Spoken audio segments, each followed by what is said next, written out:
Otro tanto, la masonería contra España, de Francisco de Luis.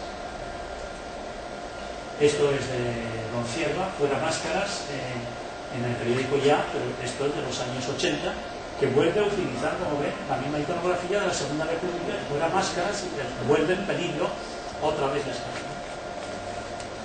Las sociedades secretas, libros ya publicados más recientemente, cómo nos quieren imaginar, sí, con esos ojos, el judío con forma de pájaro malagüero, ¿no?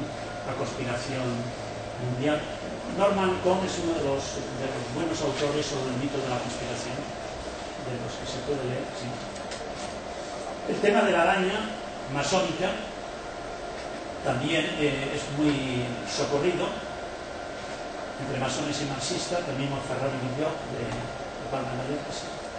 Nuevamente la araña, la tela ya elaborada por los masones, con prólogo cerrar los uñas a la vista, ¿no? Nuevamente la araña ya con la red que ya abarca todo el globo, lo que veíamos antes, la sinarquía universal. Las garras no solamente en un sitio sino en otro. En este caso, este es un cartel de la Republicano defendiendo a la familia de las garras falangistas. El tema de la garra también es muy socorrido en una y otra ideología. ¿Sí? Nuevamente la garra, la Iglesia y la masonería, una lucha que no cesa. La garra del invasor italiano que pretende esclavizarnos, este es ya de la parte republicana. ¿Sí?